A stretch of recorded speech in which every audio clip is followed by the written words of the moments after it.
பாகிஸ்தான்ல ஒரு soft economy, ஒரு சாஃப்ட் இன்ஃப்ளூயன்ஸ் நம்ம சைடு பண்ணிட்டு இருக்கிற வாய்ப்பு இருக்குங்கிறதுனால, பாகிஸ்தான்ல ஆரிஜினேட் ஆகக்கூடிய கன்டென்ட் அத்தனையுமே வந்து பிளாக் பண்ணணும்னு சொல்லியிருக்காங்க. விச் இன்க்ளூட்ஸ் அது வந்து ஒரு ஓடிடில இருக்கிற பாகிஸ்தானி படமா இருக்கட்டும், பாகிஸ்தானி பாட்டா இருக்கட்டும், இல்ல YouTubeல இருக்கிற படமா இருக்கட்டும், பாட்டா இருக்கட்டும், எந்த விதமான என்டர்டெயின்மென்ட் அது இங்கேருந்து வந்திருக்கிற ஒரு கிரிக்கெட் மேட்சா இருக்கட்டும், இங்கே ஐபிஎல் மாதிரி பாகிஸ்தான்ல ஏதோ கிரிக்கெட் லீக் நடக்குது. அந்த மாதிரி கிரிக்கெட் மேட்சஸா இருக்கட்டும், எதுவுமே பாகிஸ்தான் சம்பந்தமா இந்தியா வந்து கன்சியூம் பண்ணக்கூடாது அப்படின்னு சொல்லியிருக்காங்க. அதுக்கு இந்த ஓடிடி பிளேயர்ஸ், மிடில் மேன் எல்லாத்தையுமே வந்து அதெல்லாம் ரிமூவ் பண்ணுங்கன்னு இருக்காங்க. அதுக்கான காரணம் ரொம்ப சிம்பிள். நம்ம இங்க பார்க்கக்கூடிய சின்ன சின்ன விஷயம் கூட அவங்க அட்வான்டேஜ் எடுத்துக்கிறாங்க.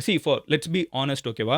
For a long time India has been kind to Pakistan. Long time இல்ல. பாகிஸ்தான் உருவான காலகட்டத்திலிருந்து இன்னைக்கு வரைக்கும் இந்தியா வந்து எப்பவுமே பாகிஸ்தானுக்கு கைண்டா தான் இருந்திருக்குது, ஓகேவா? ஆனா பாகிஸ்தான் அத நம்மளுக்கு ரெசிப்ரோகேட் பண்றத அடிக்கடி மிஸ் பண்ணிட்டே இருக்காங்க. இன்க்ளூடிங் இப்ப லேட்டஸ்டா நடந்த ஒரு தாக்குதல கூட யோசிச்சு பாருங்களேன். இன்டர்நேஷனல் லெவல்ல மீடியால அவங்க என்ன சொல்றாங்க? எங்களுக்கு இதுக்கும் சம்பந்தமே இல்ல. எங்க ஊர்ல தீவிரவாதி கேம்பே கிடையாது. இப்ப இறந்திருக்கிறது யாரு? ஒரு ஃபிளைட்ட கடத்தின ஒரு தீவிரவாதி. அது போக அவனோட ஃபியூனரலுக்கு வந்து மொத்த பாகிஸ்தான் ஆர்ம்டு ஃபோர்ஸஸும் யூனிஃபார்மோட வந்து நின்னுட்டு இருக்காங்க. ஒரு ஸ்டேட்ல வந்து கவர்மெண்ட் கண்ட்ரோல் எடுத்து இதெல்லாம் கண்ட்ரோல் பண்ணணும். ஆர்மியும் தீவிரவாதியும் இவ்ளோ க்ளோஸா கோஆர்டினேட் பண்ணிட்டு இந்தியாக்குள்ள இவ்ளோ தாக்குதல்கள பண்ணிட்டு இருந்தா அங்க கவர்மெண்ட் எதுக்கு இருக்குது? மக்கள் எதுக்கு இருக்கு? எனக்கு புரியவே மாட்டேங்குது. It is absolutely shameful that Pakistan is continuously doing this. அதுக்கான பதிலடியா தான் வந்து இந்தியா எல்லா ஆங்கிள்லயும் போயிட்டு இருக்காங்க. இப்பவும் இந்தியா என்ன சொல்றாங்கன்னா, ஓகே இது எஸ்கலேட் ஆகுமா ஆகாதாங்கிற ஒரு பதில் இருக்குல்ல. நம்ம எல்லாருமே கேட்கிறோம். ஓகே இது பெருசாகுமா ஆகாதாங்கிற பதில் வந்து பாகிஸ்தான் கையில தான் இருக்குது. நீ ஒன்னு பண்ண, நான் ஒன்னு பண்ணேன், முடிஞ்சுன்னு நம்ம இப்போ போயிடலாம். ஆனா மறுபடியும் பாகிஸ்தான் ஏதாவது ஆரம்பிச்சுச்சுன்னா இந்தியா பதிலடி கொடுக்காம விடாது அப்படிங்கிறது தான் இந்தியா ரொம்ப ஸ்ட்ராங்கா சொல்லியிருக்காங்க. இன்னைக்கு பிரஸ் மீட்லயும் 3 பேருமே சொல்லியிருக்கிறது தான். India will always reply and reply very strongly and ரொம்ப கால்குலேட்டடா எங்க போகணுங்கிறத நாங்க பார்த்து தான் அடிக்கிறோம். இந்தியாவோட நோக்கம் எந்த விதத்திலையும் பாகிஸ்தான்ல வந்து ஒரு தேவையில்லாம ஒரு பிரச்சனை பண்ணணுங்கிறது கிடையாது. ஆனா அவங்க ஒன்னு பண்ணாங்கன்னா அதுக்கு நாங்க ரொம்ப கால்குலேட்டிவா எந்தெந்த தீவிரவாதிகள் பண்றாங்கங்கிறத பார்த்து நாங்க தாக்குறத பண்ணிக்கிட்டே இருப்போம். அதுல இருந்து நாங்க பின்வாங்க மாட்டோம்ங்கறத வந்து இந்தியா ரொம்ப சவுண்டா தெளிவா சொல்லியிருக்காங்க. அண்ட் இன்னைக்கு ராத்திரி ஒரு இம்பார்ட்டன்டான ராத்திரிங்கிறதுல செகண்ட் தாட்ஸே கிடையாது. 27 ஏர்போர்ட்டை வந்து இந்தியா க்ளோஸ் பண்ணிருக்காங்கன்னா சும்மா கிடையாது. பாகிஸ்தான் சைடு அவங்க ஏர்போர்ட்ஸ் நிறைய க்ளோஸ் ஆகி இருக்குது. ஸோ